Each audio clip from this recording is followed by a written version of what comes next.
Nagpapasalamat ka pa ba sa Panginoon?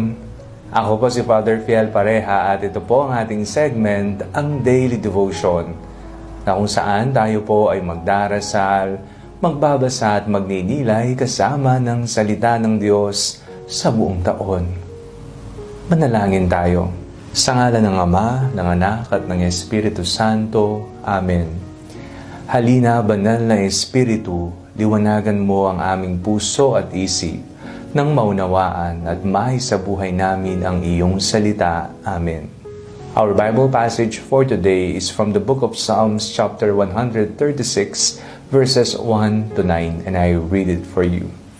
Oh, give thanks to the Lord, for He is good, for His steadfast love endures forever. Oh, give thanks to the God of gods, for His steadfast love endures forever.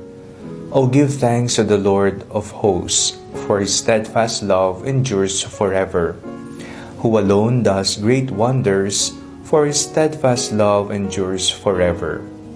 Who by understanding made the heavens, for His steadfast love endures forever. Who spread out the earth on the waters, for His steadfast love endures forever. Who made the great lights, for His steadfast love endures forever. The sun to rule over the day, for His steadfast love endures forever. The moon and stars to rule over the night, for His steadfast love endures forever.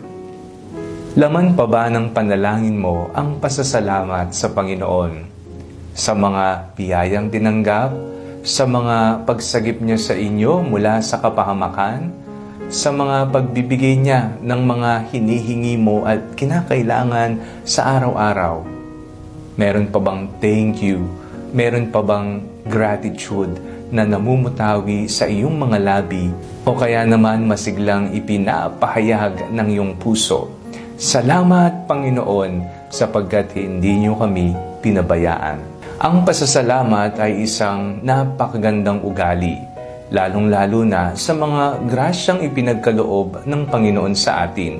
Ang grasya ay mga biyayang hindi karapat-dapat para sa atin, ngunit minarapat niyang tanggapin natin ang mga ito. Ibigay ito dahil alam niya kung wala ang kanyang grasya, wala tayong mararating, kawawa tayo. Mapagmahalang Panginoon, kaya nga ang salmista ay walang humpay sa pasasalamat. Inisa-isa niya ang mga bagay na kanyang nais ipagpasalamat sa Panginoon, mula sa paglikha ng mundo, mula sa katapatan ng Diyos, paggalaw ng kanyang kamay sa buhay ng salmista, at laging inuulit-ulit niya dahil ang pagmamahal ng Diyos ay walang hanggan, walang katapusan, hindi nagmamaliw, hindi napapagod. Lagi po nating tatandaan na ang pagmamahal ng Panginoon ay walang hanggan. Ang pag-ibig ni Kristo ay walang kapaguran. Marahil ang tao'y napapagod sa pagbibigay pasasalamat sa Panginoon. Ngunit ang Panginoon, kailanman, hindi niya tayo pababayaan. Manalangin tayo. Panginoong Jesucristo, salamat po sa mga pagkakataong iniligtas niyo po kami mula sa kapahamakan. Maraming salamat po sa mga biyayang ipinagkakaloob niyo po sa amin, hindi man po namin ito hiningi.